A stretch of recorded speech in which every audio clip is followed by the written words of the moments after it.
So those of you who know about my writing know that, generally speaking, if it's for a book or, I don't know, often when I write, I have no idea what I've said. I don't reread it. And if there's editing involved, Shannon does it for me, or in the past, my sister has done it for me. I don't like to reread things that I've written.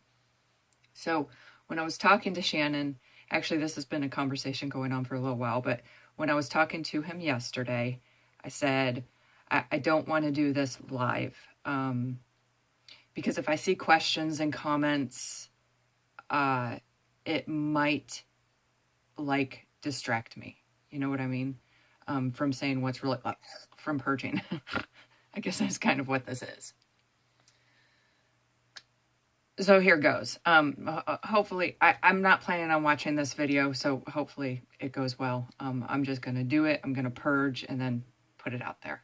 And Shannon and I discussed why I'm doing this. And maybe that'll come up while I'm doing this video. I don't know. It may just not come out why I'm doing this. But so, December, I think even back in November, a lot of you probably saw this as well.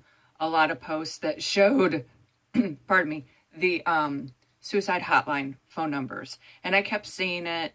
And I was seeing people, some people put, like a little personal experience that went behind that post. And I would scroll on and I didn't share it on my page. January is a huge month of reflection for me. It's been my favorite. New Year's Eve has been my favorite holiday for as far back as I could remember. Not when I was a kid, but or when I was a kid, but in a different way, because it was always a challenge to see if I could stay up till midnight, actually, and it usually didn't happen. And frankly, it often still doesn't happen. But it's always, for a long time anyway, it's not a resolution time for me, per se, but I get that moment where I look back. I can remember each New Year's. I can remember how I felt. I can remember what was going on. 21 years ago, in January, I attempted suicide twice. That's kind of hard to admit. And I'm not sure why. The first time I attempted suicide, I was married to my now ex-husband, and he was in Korea, and I lived on an army base, and I was on the phone with a friend, and I started taking sleeping pills, and her husband was MP, military police, and they called the ambulance, and the ambulance showed up. And I remember I didn't want to leave because I had a dog. Quite frankly, I know that sounds weird because here I am attempting suicide, but when they came to get me, I didn't want to leave because of my dog. Not right thinking. But they did. They assured me that the dog, Amos, would be fine. And they took me to the hospital, and I had to drink charcoal. Then I had to have my stomach pumped. And then I had to do the mandatory, I think it was 48 hours lockup. And while I was under observation, or however you want to call it, I just kept telling the staff and the doctors, I didn't mean to do it. I just was tired. I was just tired and I couldn't sleep. And they took me at my word. Now, I can't really even tell you why I did it at that first time. My husband came home from Korea that same month. And he was abusive, okay? I'm not going to get into the details of how our marriage was leading up to that point, but I attempted suicide again while he was home. We had emptied out my very small savings account, and I was supposed to be going with him back to Korea. And I could tell that maybe wasn't going to happen. And so I attempted suicide again. This time I sat in the bathroom and I one by one swallowed most of a bottle of sleeping pills, and physically I got to the point where I couldn't walk and I had a very hard time talking, and I decided I changed my mind. So I dragged myself out a couple of feet to where I knew he was at in his recliner drinking beer, and I said I made a mistake. And then I said I changed my mind. At least I think I said that. Again, it was a lot of sleeping pills. And he made the choice to come pick me up, and instead of taking me to the back door, which would have gotten us to the car, he took me to the bedroom and proceeded to rape me and walk out of the room and close the door. So that happened. I obviously woke up 2 days later. That was on a Friday, and I woke up on a Sunday.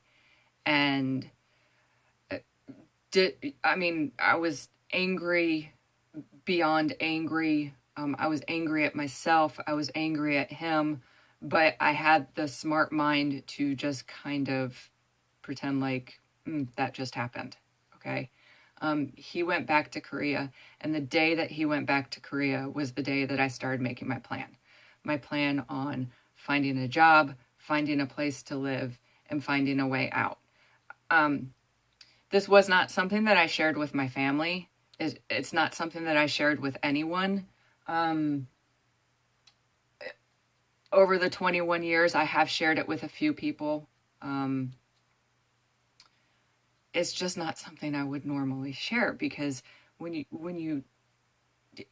for me, I feel like when I tell people that I tried to take my own life, it's kind of like, I don't know how people are going to take that. I don't know how they're going to respond. I don't know if they're going to see me in a different way. And it's just not an easy thing to admit. So I did get out. It was a little bit messy, not as messy as, some broken relationships are. I moved into what I could afford, which was a gang-ridden area, and I had a couple of issues there, but generally speaking, life went on, and life went on well. So after that, the year that I go back to in January as I reflect is always that year. And the things that go through my mind are, if I had seen that phone number, would I have called? And I could say with 95% assurance, no, I would not have called a hotline. My depression was not something that I wanted to talk to anybody about. Anybody. I was not one of those people. It was kind of like, I want to die. I don't want to reach out to somebody about that. I just want to die.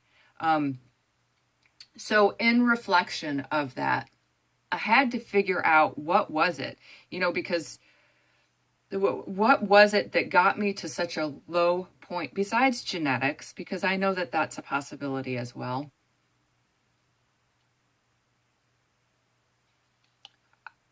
Nobody needed me. I had an abusive husband. That wasn't a cause of it. I was infertile or couldn't carry a child full term. That wasn't the cause of it. After 21 years, actually, a little before that, I was able to figure out the cause of the feelings that I had, the anxiety, the depression, and it was, I'm not attached to anybody. And there we go. When you have no roots, for me,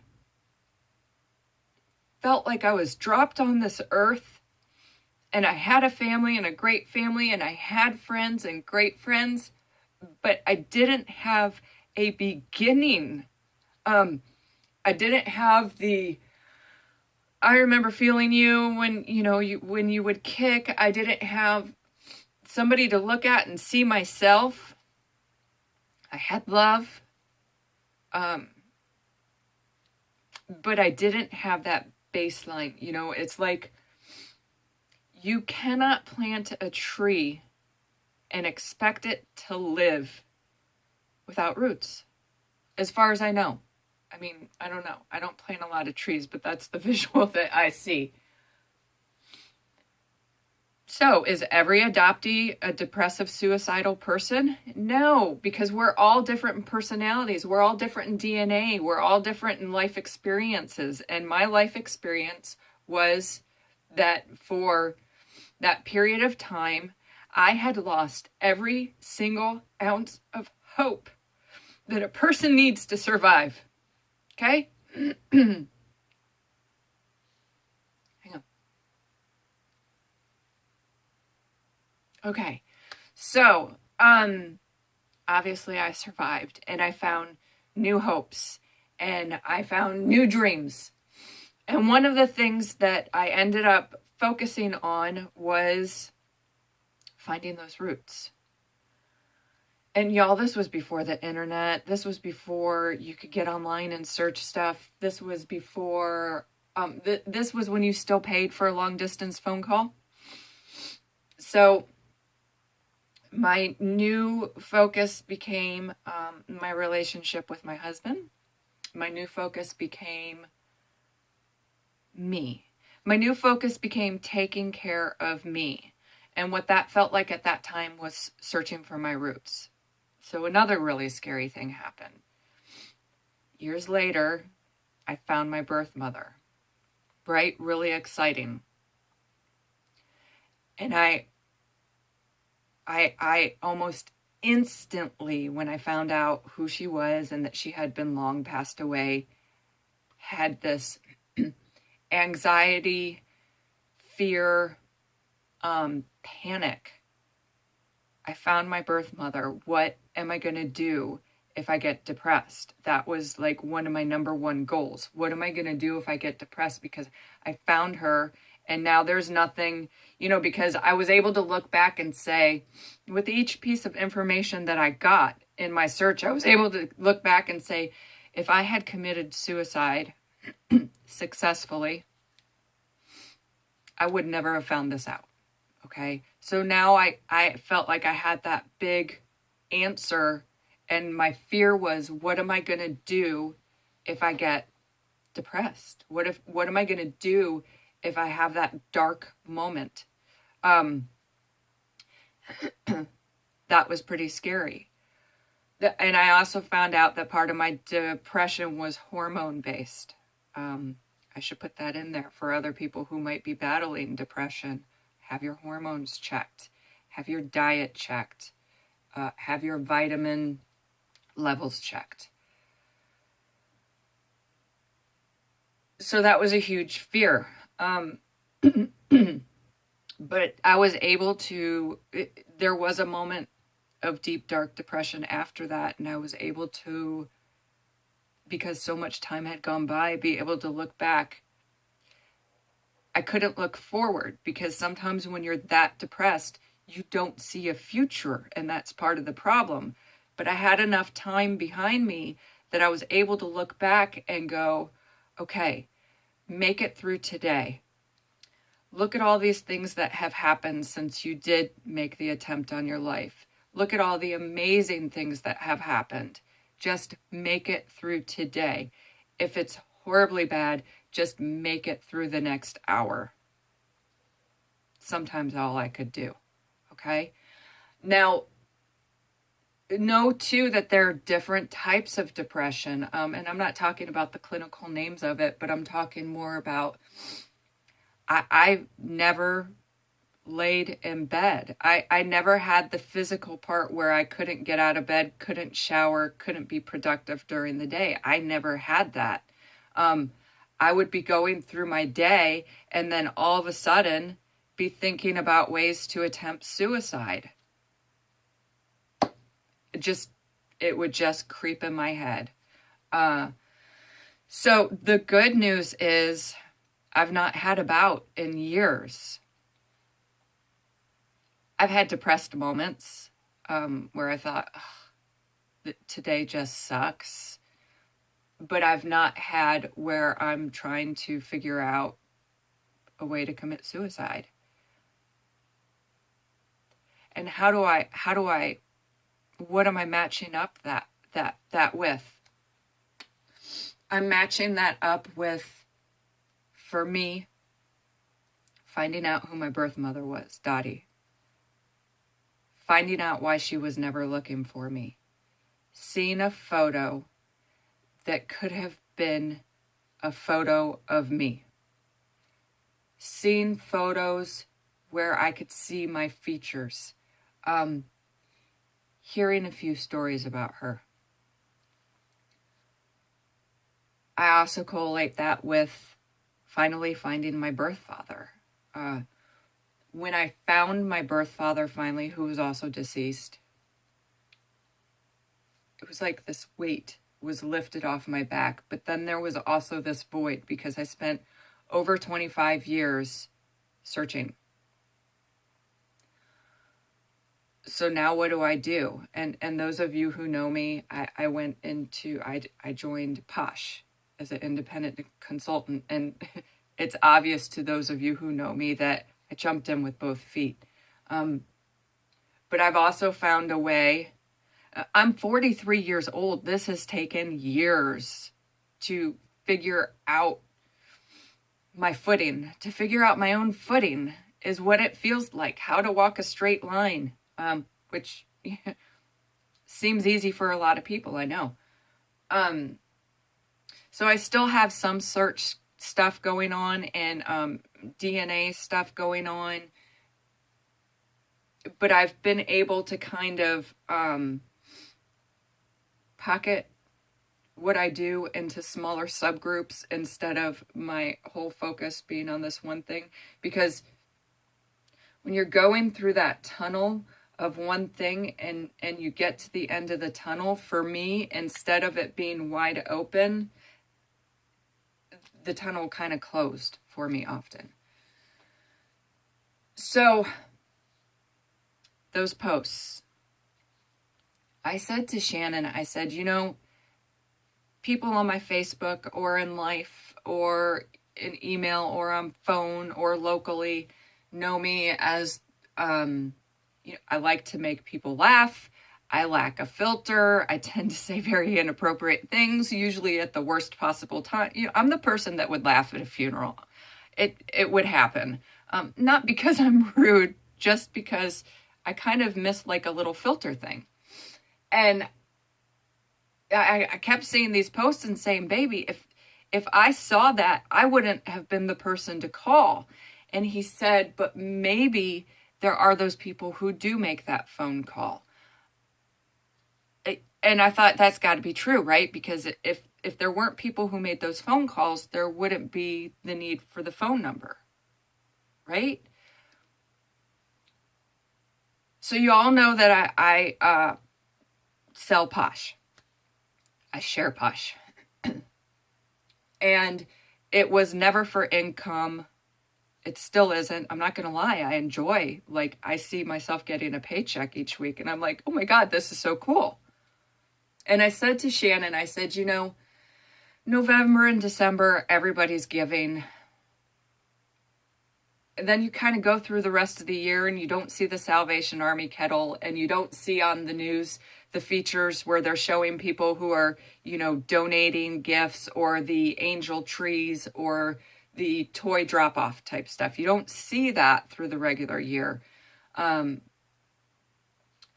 the winter, you might see where people are running donations to bring clothing, blankets, sleeping bags to those who are living on the streets or in less fortunate areas. But you don't generally see that during the summer. And I said, well, I want to be able to do something that associates with my own story that might resonate with other people. He's like, okay, then do something. And I said, but that might mean that I kind of need to share my story. And he said, it's your story to share. And I said, okay, like, why am I even asking permission? I guess it's a respect thing. I don't want him to feel like, oh gosh, I'm going to have to answer to people about this. But, so this is what I came up with. It's the best I could do. And I want to share how this all kind of links together. Posh makes me happy. Using a big fat yummy hand cream. I've got 6 of them open because I like all the different 6 scents. And I literally will go through the house and I'll be like, I'm in the mood for this scent. So, okay, Posh makes me happy. Having my own business makes me happy. Meeting other people that like I never would have met before makes me happy. So that's all good things, right? The paycheck makes me happy, but it's not a necessity for me.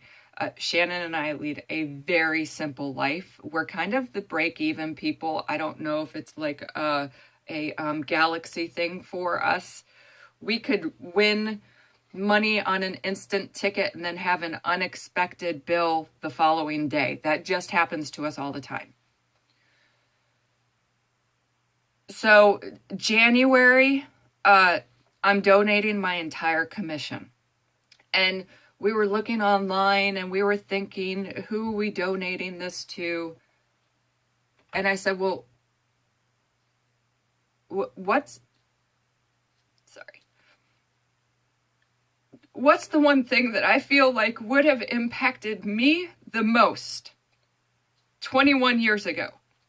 And what's the one thing that I think has impacted the most people in my life as far as people I know now?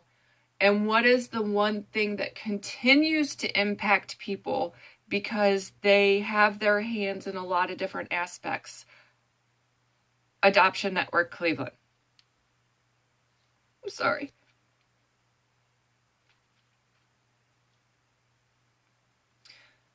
Any commissions that I make this month, I'm going to transfer over so I could write a check to send to Adoption Network Cleveland. Why? Those of you who know that Betsy is the person who worked over 20 years to get the law changed in Ohio. Those of you who know, I already had my original birth certificate. But the impact that I have seen that make on not only other adoptees, but other states, other people who are working to get the same laws in their states is huge. The impact, because they offer like a ton of in-person support groups. They offer an online support group for people who are not in Ohio. They continue to work on laws, not just adoption laws. Betsy was behind changing the law about the aging out age for foster children. The doors on Adoption Network Cleveland did not close just because one huge law was changed. They're still open. They still need help. They still need volunteers, and they still need money to help keep different legislations, different programs, different events. They do, God, how do I say it? A shitload of events. I'm sorry. They do a ton. Still, their organization was not just about one law. It was about impacting people for years and years and years to come, and to continue to impact foster children, birth parents, adoptees. Is just huge. So my way of giving back is going to be that each January, my commission check is going to go towards an organization. And this year, it's Adoption Network Cleveland, because that was the base of my depression. Not having any roots was the base of my depression. And this organization is giving roots, support, and guidance to so many other people who may or may not have the same sort of issues that I had. And I want to give them my commission check. So any orders that you do through my website this month, I keep track of online, and I'll keep track of each of my paychecks so I know what that commission is. And then in February, I'm sending a check to Adoption Network Cleveland. They don't know about this. I did not discuss this with them ahead of time. I think it's okay. I mean, I think they take donations from anyone. It doesn't matter the reason for donating. If you need to shout out to me, if you're feeling like you're in a dark area,